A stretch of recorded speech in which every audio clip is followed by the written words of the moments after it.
जितनी भी पूजन पाठ होती है ये स्त्री क्यों करे? थोड़ा बहुत तो ये बहरू भी करे ना, है? जो भी पूजन पाठ करे वो स्त्री करे, सारे व्रत उपास स्त्री करे, पुरुष क्यों नहीं?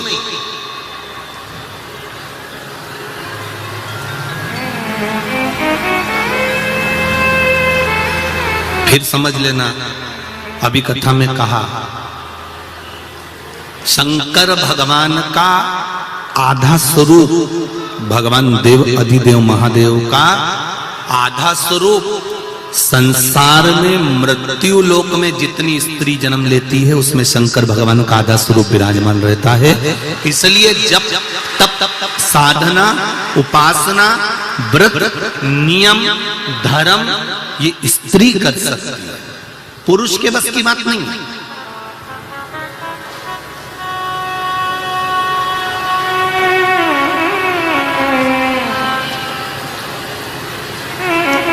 वो एक दिन एकादशी का व्रत करता है और पत्नी उसका मुख पढ़ लेती है, उसका चेहरा पढ़ लेती है, उसका स्वरूप देख लेती है कि उसको तकलीफ हो रही है। उसको देख लिया उसने, उसको देखकर समझ गई कि इसको तकलीफ है। इन्होंने व्रत जरूर कर लिया पर इनसे बन नहीं रहा।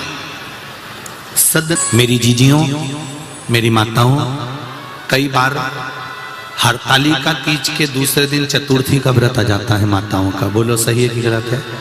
चतुर्थी के दूसरे दिन, अरे बोलते जाओ, पंचमी का व्रत जाता है, ऋषि पंचमी का। पंचमी के बाद में छठ का व्रत आ जाता है।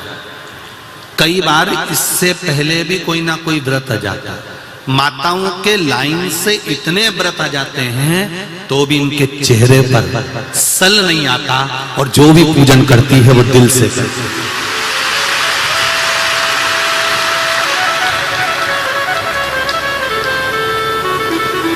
तीज का व्रत, चतुर्थी का व्रत, पंचमी का व्रत, छठ का व्रत, कोई कोई तो संतान सप्तमी भी करती है। बोलो तो जी जी सही है कि गलत है? सप्तमी का व्रत, और फिर आ गई अष्टमी, फिर उसने सोचा वह गोगा नवमी भी आ गई, और गोगा नवमी के बाद में दशमी, और फिर आ गई एकादशी।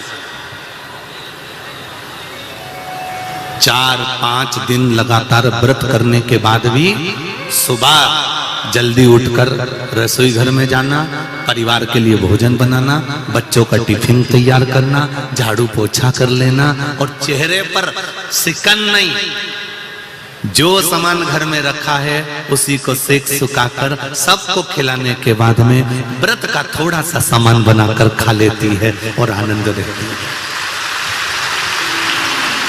अब इतने दिन अगर किसी पुरुष का व्रत हो ना तो बीपी और शुगर नीचे ऊंचे हो जाए, ऊंचा नीचे।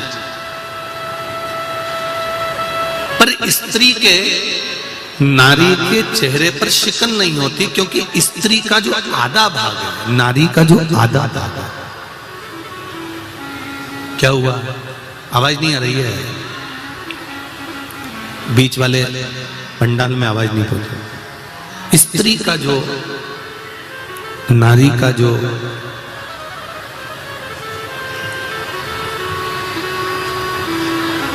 आधा स्वरूप है वो शिव का स्वरूप है, वो शंकर का स्वरूप है। उसका तप, उसकी साधना, उसका बल बड़ा होता है। इसलिए महाराज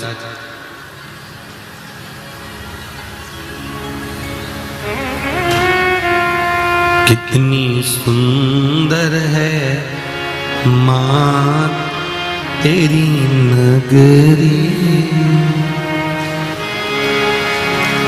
कितनी सुंदर है माँ तेरी नगरी, भोले पैदल चले आ रहे हैं, कितनी सुंदर है माँ तेरी नगरी,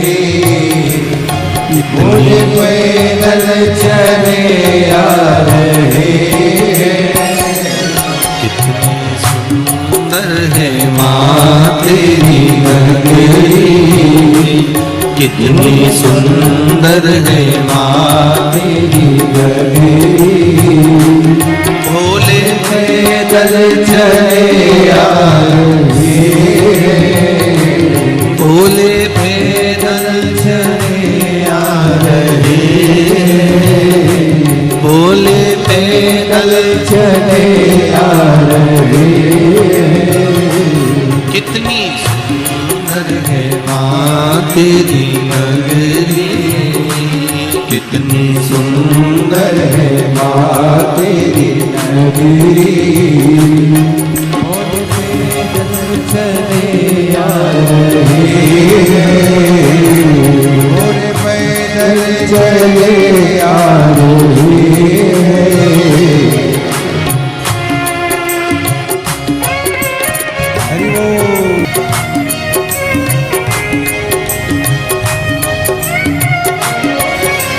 भोले जय हो।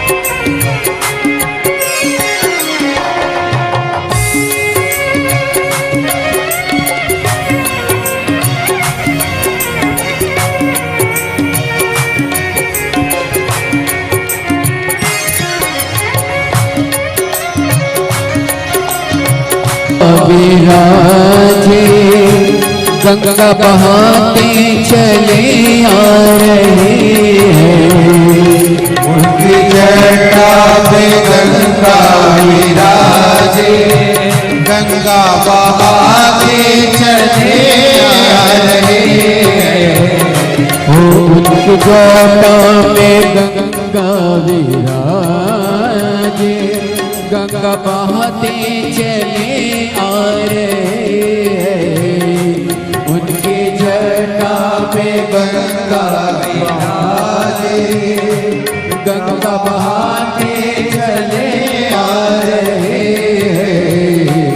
उनके माथे पे चंदा विराजे, उनके माथे पे चंदा विराजे, चमकाते चले आ रहे हैं।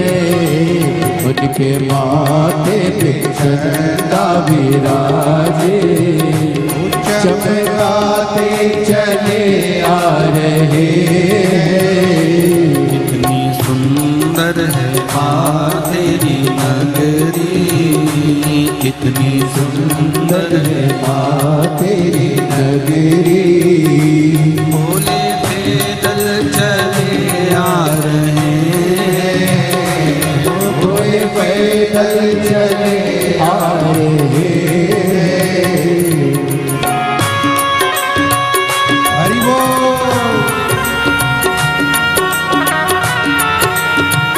हे भोले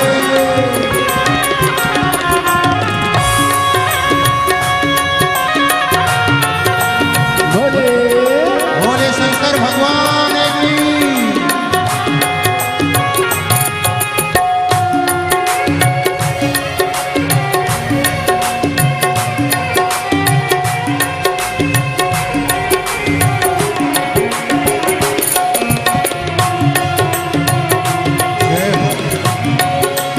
जय हो।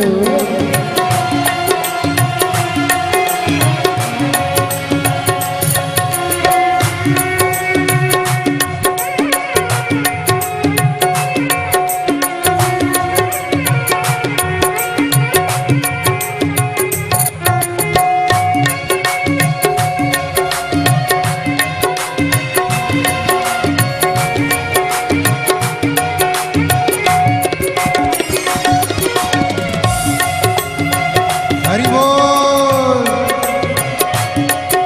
हे हरि। उनके हाथों में डमरू बिराजे, डमरू बजाते चले आ रहे हैं। उनके अंगों में बागंबर छाला, उनके अंगों में बागंबर छाला, वो पहन कर चले आ रहे हैं।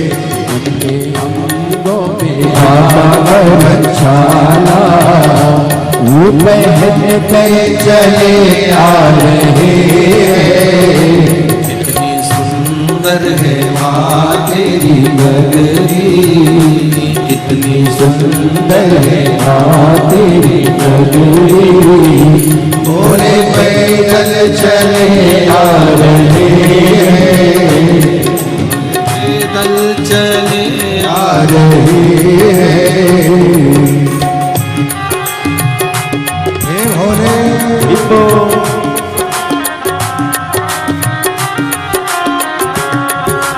भोले, हर हर भोले,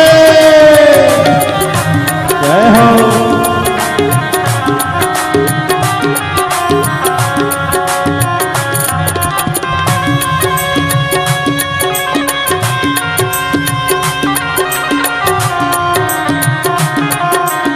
हर हर महादेव।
उनके पैरों में घुंघरू विराजे, वो बजाते चले आ रहे हैं। उनके पैरों में घुंघरू विराजे, वो बजाते चले आ रहे हैं। उनके पैरों में घुंघरू विराजे, घुंघरू बजाते चले आ रहे हैं।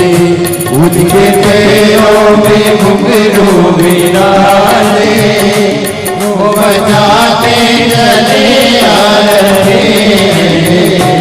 संग गौरा मैया सोहे, संग गौरा मैया सोहे, जोड़ी बनाकर चले आ रहे हैं। जोड़ी बनाकर चले आ रहे हैं। कितनी सुंदर है माँ तेरी नगरी, कितनी सुंदर है माँ तेरी नगरी, भोले पैदल चले आ रहे हैं। भोले पैदल चले आ रहे हैं। भोले पैदल चले आ रहे हैं। भोले पैदल चले आ रहे हैं। भोले पैदल चले आ रहे हैं। भोले पैदल चले आ रहे हैं। भोले पैदल चले आ रहे हैं। भोले पैदल चले आ रहे हैं। भोले पैदल चले। स्मरण करेंगे अपनी अपनी जगह पर बैठकर बड़े भाव के साथ में। श्री शिवाय नमस्तु, श्री शिवाय नमस्तु, श्री शिवाय नमस्तु, श्री शिवाय नमस्तु, श्री शिवाय नमस्तु। भोला सब दुख काटो मारा, भोला सब दुख काटो मारा। शिव शंकर जपो तेरी माला, भोले बाबा जपो तेरी माला, भोला सब दुख काटो मारा, भोला सब दुख काटो मारा। शिव कथा कहती है पंचाक्षर मंत्र का जाप जब नारी के जीवन में कोई दुख आए, तकलीफ आए, कष्ट आए, कुछ दुख की घड़ी सम्मुख खड़ी हो जाए, तब स्त्री भगवान शिव की चौखट का स्मरण कर कर पंचाक्षर मंत्र का जाप कर सकती है, पंचाक्षर मंत्र को जप सकती है। एक बार पुनः फिर माताएं पंचाक्षर मंत्र का जाप करेंगे। नमः शिवाय, ओम नमः शिवाय, नमः शिवाय, ओम नमः शिवाय। नमः शिवाय पंचाक्षर मंत्र, ओम नमः शिवाय लगने पर यह षडाक्षर मंत्र का प्रयोग किया जाता है। इसमें षडाक्षर मंत्र का भाव प्रकट हो जाता है। देवऋषि नारद जो वर्णन कर रहे हैं उसमें 6 सूत्र में पहला सूत्र है त्रिपुंड, दूसरा सूत्र है मंत्र का जाप,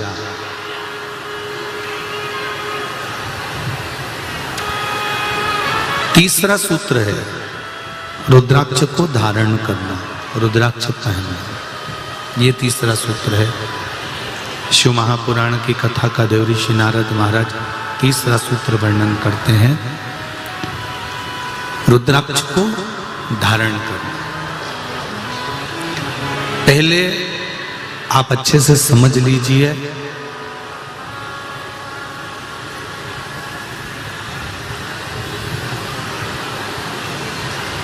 कि रुद्राक्ष को धारण कैसे करना है। अगर कुबेरेश्वर धाम का रुद्राक्ष यदि आपको मिला है, सीहोर का कुबेरेश्वर धाम का रुद्राक्ष, और बिना मोल का, क्योंकि कुबेरेश्वर धाम पर जो रुद्राक्ष दिया जाता है उसका कोई मोल नहीं होता, निशुल्क रहता है। अगर कुबेरेश्वर धाम का रुद्राक्ष आपको मिला है तो वो आपके रोग के लिए, आपकी बीमारी के लिए, आपके कष्ट के लिए, आपके तकलीफ के लिए, आपके दुख के या रोग के निवारण के लिए, कष्ट के निवारण के लिए। एक पत्र आया है, देखिए।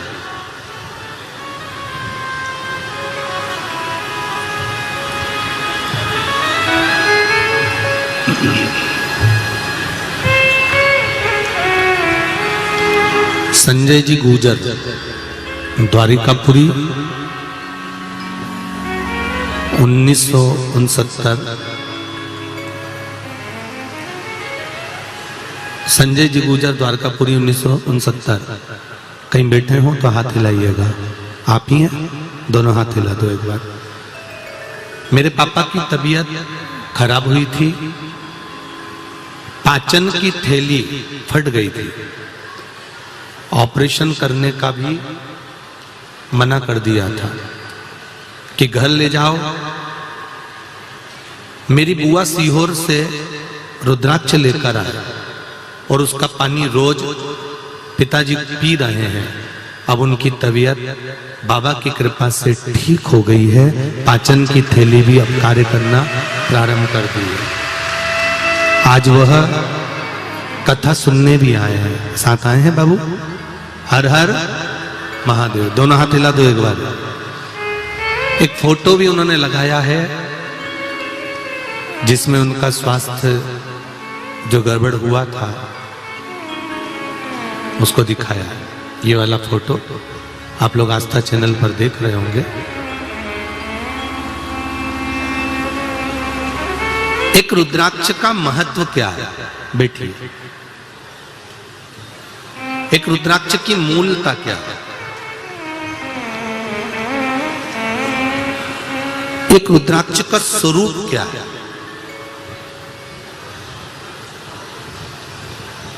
हम पहले भी कथा में कहे कि पूरी दुनिया से तुम 1 लाख का, 5,000 का, 25,000 का, 10,000 का, 50,000 का रुद्राक्ष लेकर आ जाइए और उस रुद्राक्ष को आप भले पानी में गला लो, उस रुद्राक्ष को भले आप धारण कर लो, पर कुबेरेश्वर धाम का जो रुद्राक्ष है, जिसको शिवरात्रि के समय पर बाबा देवाधिदेव महादेव के भाव से सिद्ध किया जाता है, उस रुद्राक्ष को कोई कीमत से नहीं, निशुल्कता के भाव में, अभी तो थोड़ी व्यवस्था नहीं है इसलिए उसको हम लोग नहीं दे रहे हैं, पर रुद्राक्ष का जल शंकर भगवान को चढ़ाकर उस जल का पान करने पर कैसा भी रोग, उस रोग को कंट्रोल में किया जा सकता। और मेरा एक निवेदन है आप सभी से,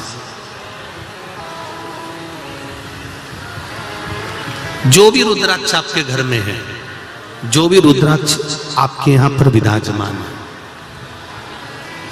हम ये नहीं कहेंगे कि उसका कोई मोल तत्व नहीं है। जो रुद्राक्ष आपके यहाँ है, जब तक कुबेरेश्वर धाम का रुद्राक्ष आपको नहीं प्राप्त होता, तब तक आपके घर के रुद्राक्ष का भी जल आप शंकर भगवान को समर्पित कर कर उसका प्रसाद बनाकर धारण कर सकते।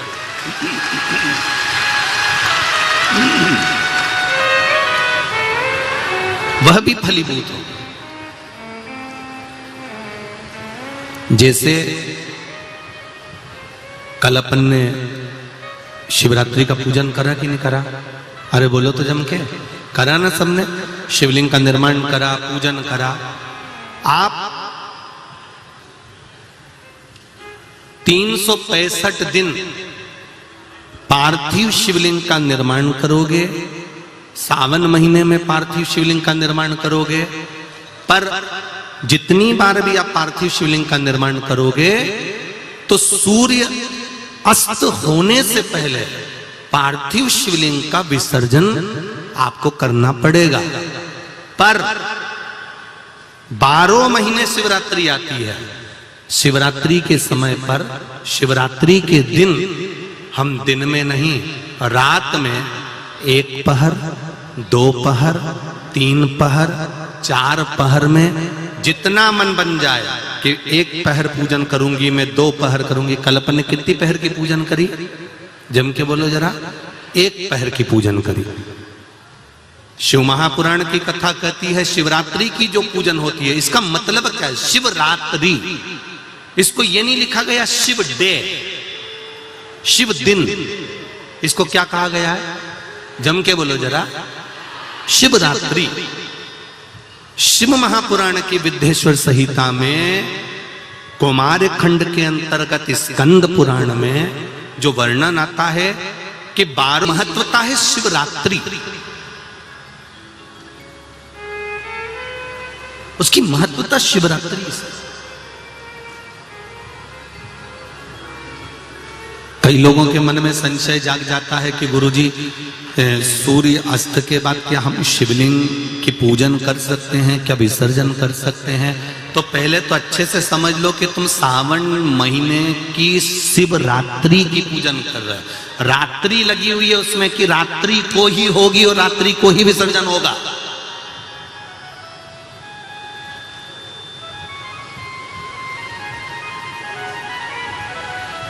और जो नी पढ़ा लिखा हो तो गीता प्रेस गोरखपुर की जो पंडित प्रदीप मिश्रा जी पोथी पढ़ते हैं उसको लिया, उसका नंबर देखकर और उसका स्मरण करना प्रारंभ करो कि हम 365 दिन अगर शिवलिंग का निर्माण करते हैं तो वो शिवलिंग का निर्माण हम दिन में कर दिन में विसर्जन कर सकते हैं। पर शिवरात्रि की पूजन करें तो रात्रि को भी शिवलिंग का निर्माण कर पार्थिव पूजन करने के बाद हम बाबा देवाधिदेव महादेव से रात भर, चाहे तो 1 पहर, चाहे तो 2 पहर, चाहे तो 3 पहर, चाहे तो 4 पहर, कैसा भी पूजन कर सकते हैं, किसी भी रूप में।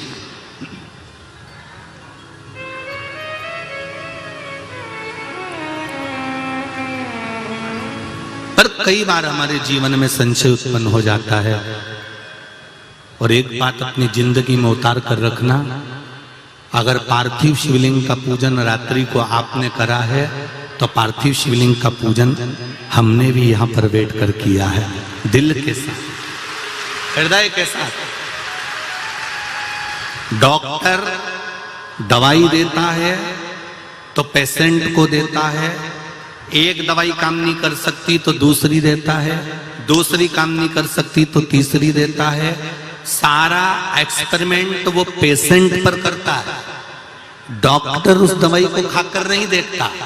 पर हमारा नियम है, हम जितनी बात आप लोगों को शिव महापुराण के माध्यम से बताते हैं, पहले उसको खुद अमल करते हैं, साथ बैठते हैं, फिर आपके साथ में बैठकर उस शिव महापुराण के अभिषेक को कराते हैं।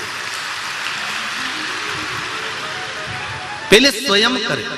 एक पत्र आया है, देखिए,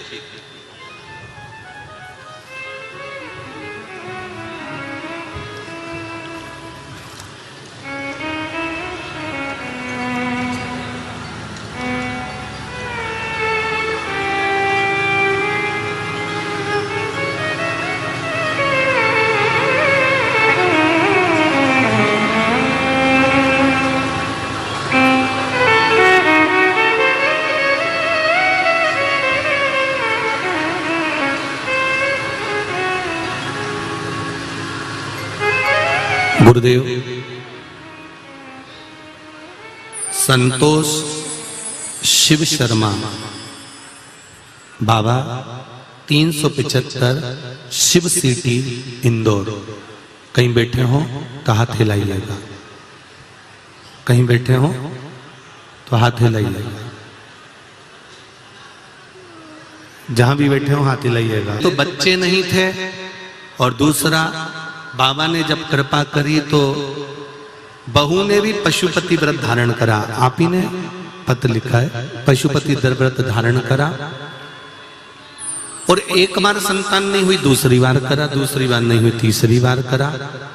व्रत करने के बाद में हमको क्या मालूम था कि 3 व्रत का 3 फल हमको मिल जाएगा, और एक संतान की जगह 3 संतान बाबा ने गर्भ में दे दी।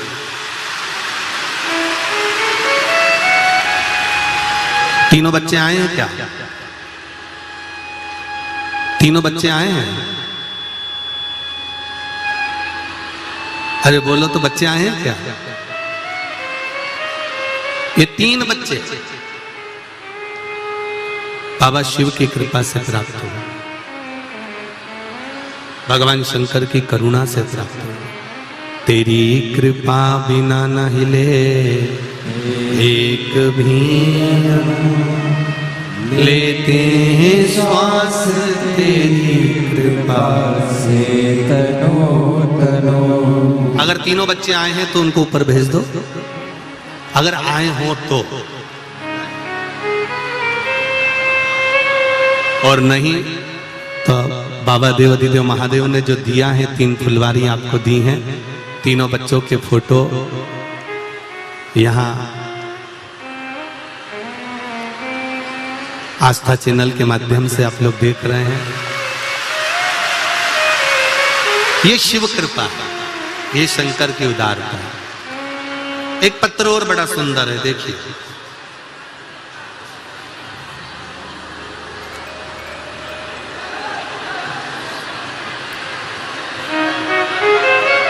पूजा शर्मा जिला देवास के विश्वकर्मा नगर में रहने वाली हूँ। कहीं बैठी हो तो हाथ हिलाइए। आप ही हैं पूजा? दोनों हाथ हिला दो बेटा। हर हर महादेव। दिनांक 14 जनवरी सन 2022 को मैं सिटी हॉस्पिटल देवास में ब्लड कैंसर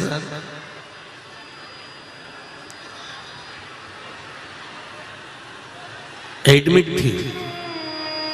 मैं घर आई और मुझे किसी ने बताया कि टीवी पर शिव महापुराण की कथा चल रही है, जो कि सीहोर जिले के रहने वाले पंडित प्रदीप मिश्रा जी की शिव पुराण सुनो, तुम्हारी सभी परेशानियों का हल प्राप्त होगा उसमें। तभी मैंने टीवी पर शिव महापुराण की कथा सुनना चालू करी। अगले ही दिन मैंने श्री शिवाय नमस्तुभ्यम का जाप चालू किया और 1 लोटा जल चढ़ाकर आई। दिनांक 25 जनवरी 2022 को मेरा डायलिसिस का चेकअप था। तभी डॉक्टर ने मुझे बोला कि अब आपके कीटाणु मरना मात्र कम हो गए हैं बनना, और यह सब शिव महापुराण की कृपा से हुआ। 1 लोटा जल जो मैं शिव जी को चढ़ाती हूँ, उस जल को पीना चालू करा, ब्लड कैंसर मेरा समाप्त पर हो गया। ये शिव कृपा। बैठिए पूजा जी। श्री शिवाय नमस्ते। तेरी कृपा बिना न हिले एक भी अणु, लेते हैं श्वास तेरी कृपा से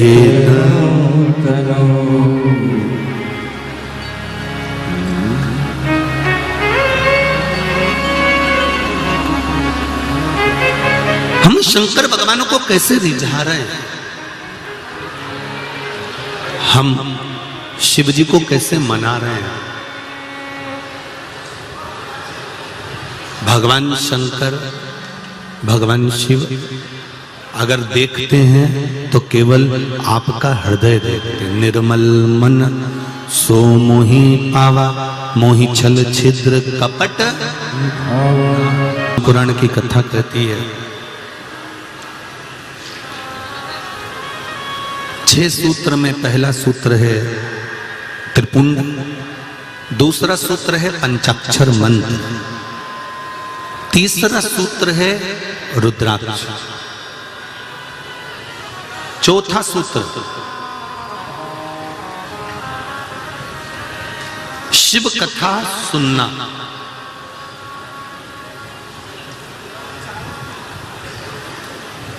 ये चौथा सूत्र है शिव महापुराण का, जो देवऋषि नारद कह रहे हैं। यदि मान लो आप बहुत भटक लिए हो, आप बहुत दुनिया में भटक कर आ गए हो, और तो भी मंजिल तक, लक्ष्य तक नहीं पहुंचे हो, तो देवऋषि नारद ने कहा कहीं अगर शिव महापुराण की कथा श्रवण करने को मिल जाए तो दिल लगाकर, हृदय लगाकर 7 दिन, 9 दिन, 11 दिन, जितने दिन की शिव महापुराण की कथा मिले, उसको निश्चित समय पर एक आसन पर बैठकर उसको श्रवण कर कर एक बेलपत्र शंकर भगवान को समर्पित कर देने से भी मंजिल तक पहुंच सकते हैं। मंजिल तक पहुंचा जा सकता है, मंजिल तक जा सकते हैं। शिव महापुराण की कथा को श्रवण करना भी हमारे जीवन को सुख दे जाता है। 5वां सूत्र बताया, शिव महापुराण की कथा को सुनकर चिंतन करना। सारी समस्या का हल 1 लोटा जल। जल कितना चढ़ाना है, कैसे चढ़ाना है, यह कोई दूसरा निश्चित नहीं करेगा। जल कितना चढ़ाना है और कैसे चढ़ाना है, यह निश्चितता आपकी होना चाहिए।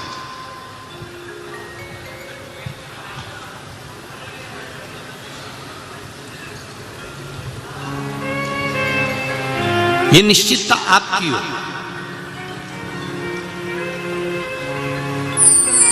दुनिया के कई लोग बड़ा ज्ञान देने के लिए आते हैं, शंकर भगवान पे इतना दूध नहीं चढ़ाना चाहिए।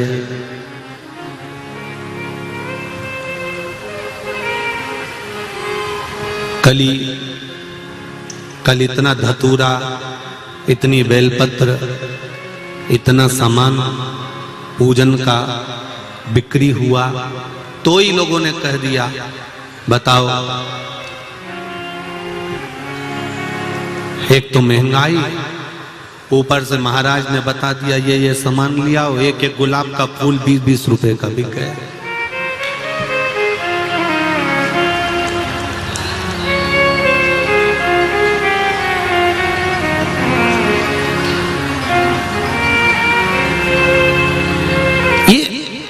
जो अक्कल देने वाले होते हैं ना, ये अक्कल बड़ी विचित्र देते हैं। ये कहते हैं कि ये चढ़ाना ही नहीं चाहिए था, कोई ऐसी चीज चढ़वा देना थी जो फ्री में मिल जाती, या कोई ऐसा सामान।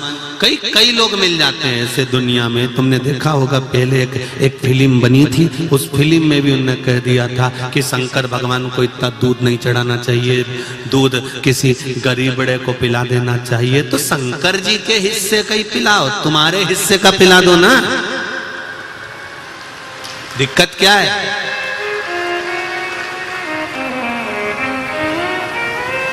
आप अपने हिस्से का पिलाइए, आप अपने हिस्से का भाव समर्पित करिए।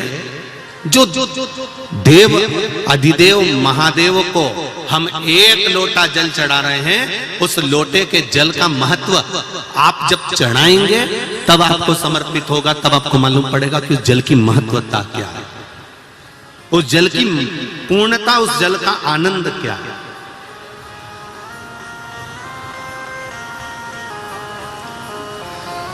हाँ, दुख आता है, तकलीफ आती है, कष्ट आता है, ये उसी में का हाल है। जैसे तुम यहां से निकल कर जाओ, आगे एक चौराहा आ जाएगा, उस चौराहे पे बत्ती लगी रहती है, लाल और हरी। बोलो लगी है कि नहीं लगी है?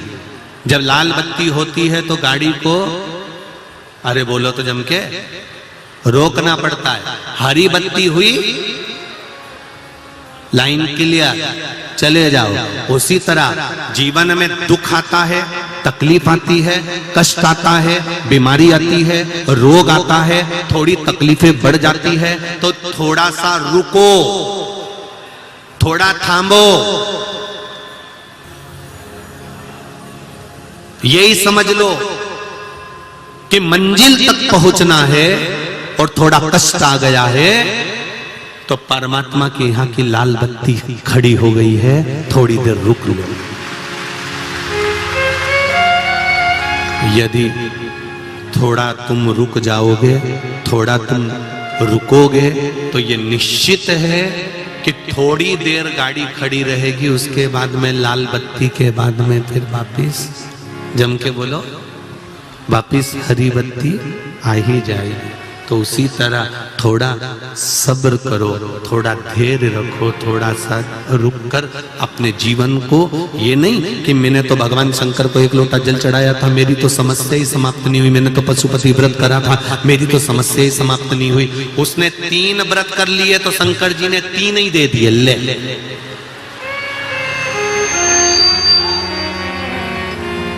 वो कोई साधारण है क्या? मेरा देव अधिदेव महादेव, मेरा शंकर।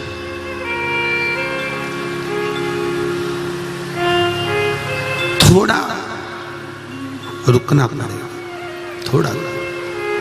अगर दुख है, तकलीफ है, कष्ट है, रोग है, बीमारी है, कोई दुख बड़ा आ गया है, तो थोड़ा सा रुको। हरी बत्ती हो जाए तब गाड़ी को आगे ले जाओ। दुख आ गया है तो थोड़ा सा संभलो, कष्ट आ गया है थोड़ा संभलो, थोड़ी तकलीफें आ गई हैं थोड़ा सा संभलो, भटकना मती।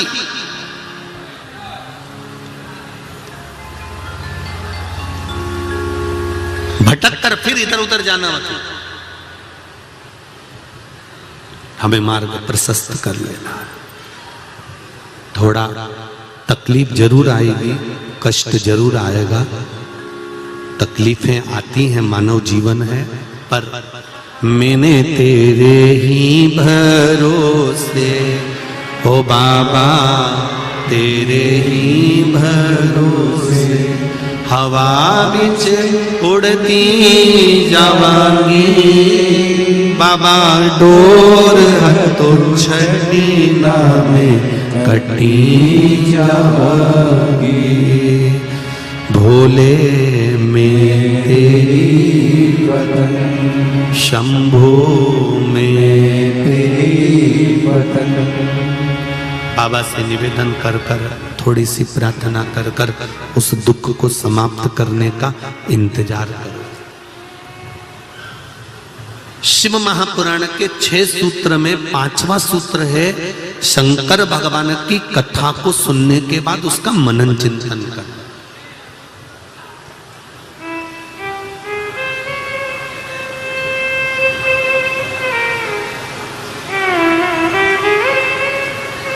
जैसे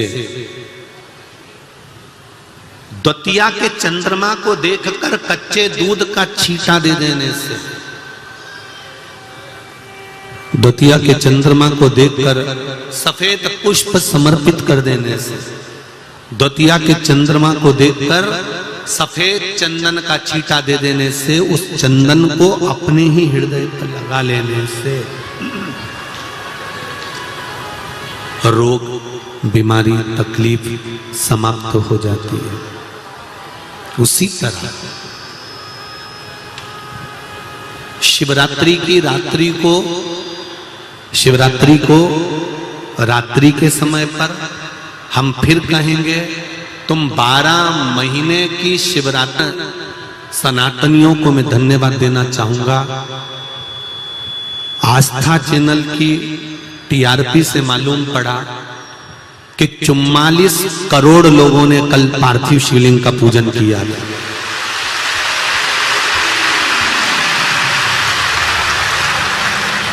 चुम्मालीस करोड़ भारतीयों के घर में शंकर भगवान का शिवलिंग बना था।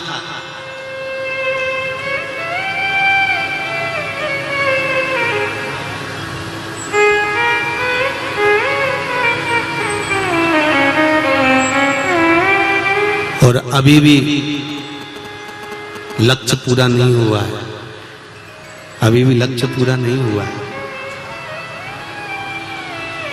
130 में से 30 हटा भी दूं तो भी कम से कम 100 करोड़ शिवलिंग का निर्माण होना चाहिए।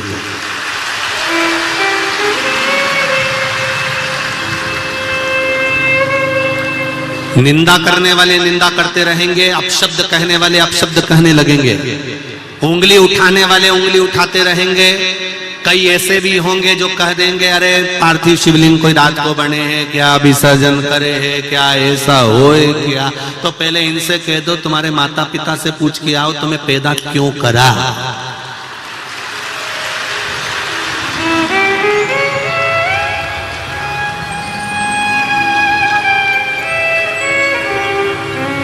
अरे तुम्हें गौरव महसूस होना चाहिए। एक महाराज सोफे पर बैठता था, सारे घरों से उसने शंकर जी को बाहर निकाल दिया, तब एक भी ये धर्म के दलाल आकर नहीं बोले कि शंकर जी को बाहर निकाल दिया। और आज शंकर सबके घरों में पहुंच गया तो लोग उंगली उठाना चालू कर देते हैं कि शिव जी का कोई रात्रि को शिवलिंग बन सकता है।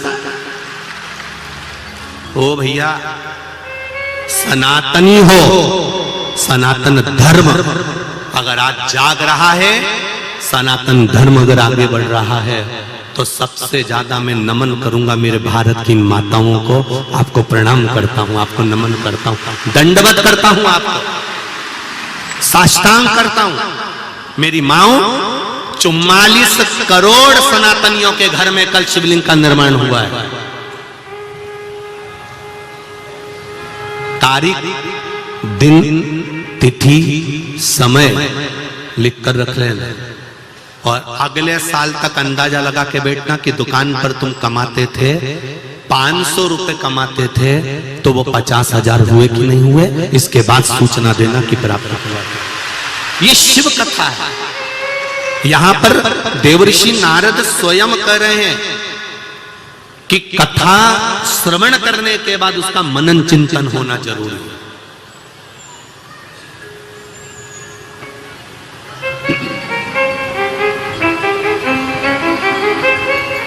कथा श्रवण होने के बाद में उसका मनन चिंतन करो कि कथा हमने सुनी है तो उसका मनन चिंतन करें कि हमने जो भगवान को बेलपत्र चढ़ाई शिव जी ने स्वीकार करी कि नहीं करी, हमने जो पुष्प चढ़ाया शंकर भगवान ने स्वीकार करा कि नहीं करा, हमने जो चावल चढ़ाया वो भगवान शंकर ने स्वीकार करा कि नहीं करा।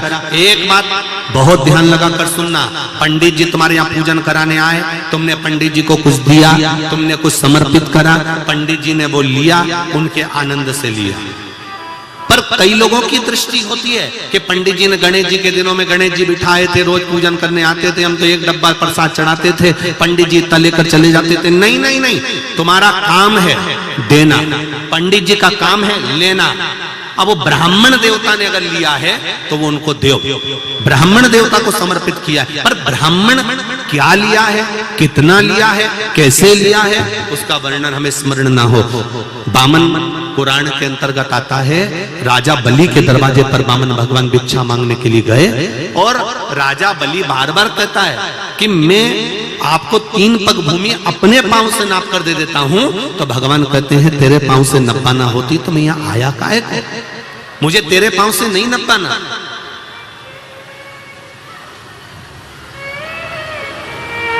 मुझे तुम्हें चढ़ाया है, एक लोटा जल हमने शंकर भगवान को चढ़ाया है, एक लोटी दूध की हमने शिव जी को समर्पित करी है। तो हमको भूल जाना चाहिए कि हमने शंकर भगवान को क्या दिया। फिर देवादिदेव महादेव आपको क्या देते हैं ये देवादिदेव महादेव ही जान सकते हैं, वो कितना देंगे ये वो जान सकते हैं। ब्राह्मण को दक्षिणा दी, ब्राह्मण को तिलक लगाया, ब्राह्मण को वस्त्र दिए, ब्राह्मण को आभूषण दिए, उसके बाद हमको नहीं सोचना कि हमने ब्राह्मण को जो दिया वो एक बार देने के बाद भूल जाना है। फिर ब्राह्मण देवता आपको क्या आशीर्वाद देते हैं, ब्राह्मण देवता क्या आपको आशीर्वाद के स्वरूप प्रदान करते हैं, ये ब्राह्मण देवता ही जान सकते।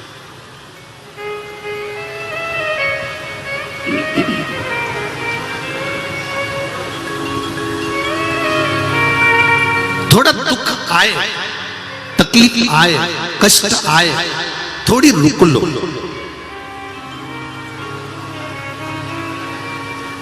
स्पीड ब्रेकर देखें, गति अवरोधक, स्पीड ब्रेकर को देखकर अगर स्पीड में ब्रेक नहीं लगाया तो गाड़ी का एक्सीडेंट निश्चित है। कहीं खड्डे में जाकर गिरे पड़े होगे, कहीं जाकर गिर गए होगे, उठ नहीं पाओगे। स्पीड ब्रेकर कहता है कि मुझे देखकर गाड़ी को रोक लीजिए। उसी तरह चलती हुई गाड़ी है, खूब जोरदार जिंदगी जी रहे हो, खूब एंजॉय कर रहे हो, आपका जीवन आप अलमस्त होकर जी रहे हो। पर शिव महापुराण की ये कथा स्पीड ब्रेकर का काम करती है कि थोड़ी देर रुककर शंकर की भक्ति को कर लो, नहीं तो कहीं उछल कर दूर जाकर नहीं फेंका जाओ। अहंकार में, काम में, लोभ में, आसक्ति में, वासना में, तृष्णा में कहीं पड़े ना मिल जाओ।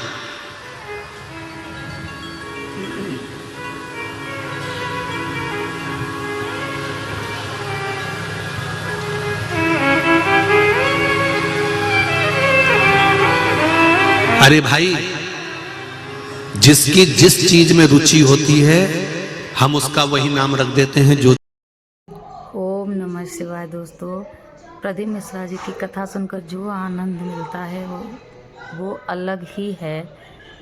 आपको इसी तरह मैं प्रदीप मिश्रा जी की कथा दिखाती रहूँगी। आप सबका आशीर्वाद ऐसे ही मुझ पे बना रहे। अगर आपको मेरी वीडियोस अच्छी लगती हैं तो आप लाइक और सब्सक्राइब जरूर करें मेरे चैनल को। ओम नमः शिवाय। हर हर महादेव।